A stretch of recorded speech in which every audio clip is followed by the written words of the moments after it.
it felt like I was gagging or felt like I was drowning. And my blood pressure was 255 over 185. I was almost dead there, you know.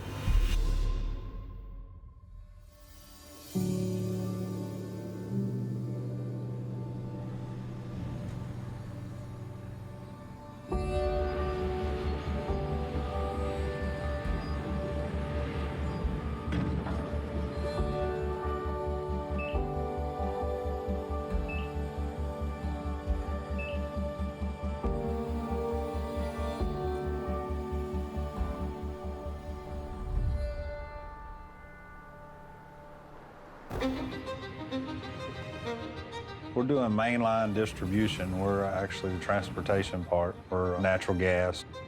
We're the infrastructure for America. These men and women are traveling across the country, and they're sacrificing their normal family times and being out here working. We just put a lot on the line to come out here and provide something for our country, and a lot of people take it for granted every day. You've got two families. Your family's at home, you've got your pipeline family.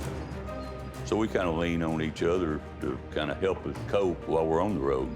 When you talk about pipe gangs and laying pipe, Pipe Daddy and his crews, you know, they laid the most pipe.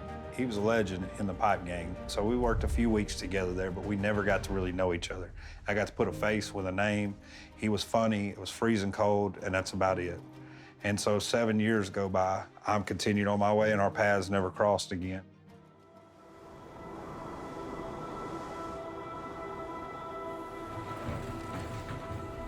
I was working up in Michigan, and I was assistant superintendent, and it was a tough job.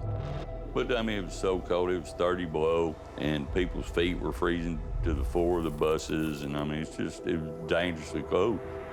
We tried to brave it out, but, you know, I had 2 or 3 guys there, kind of my right-hand men that left.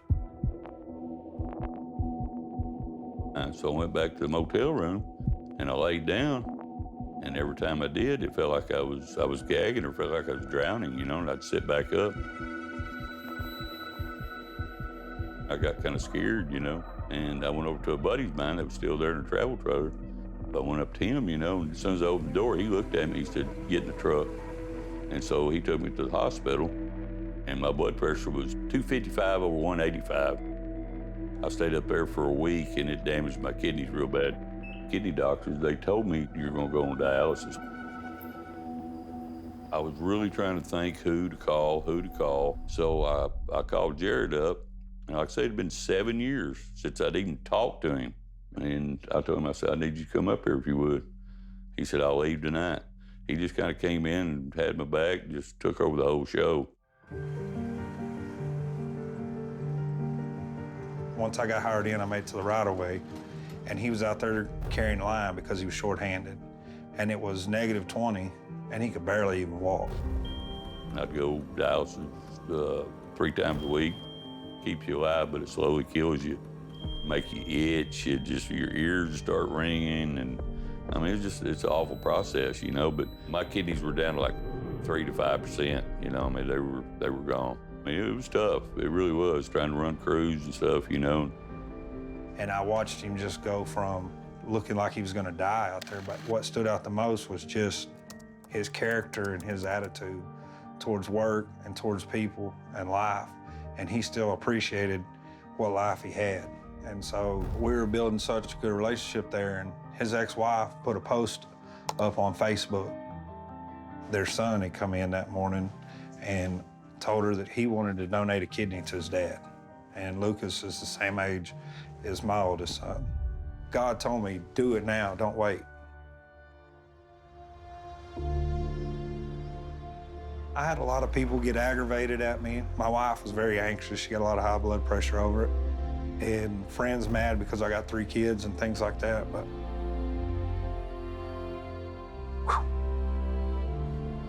He called me up and he says, "What are you gonna be doing October the 6th? He said, "If you'll meet me on the pavilion at Medical City there in Fort Worth at 5:30 that morning, I'm gonna bring my wife, you bring your ex-wife, and we're gonna say a prayer, and I'm gonna give you a kidney."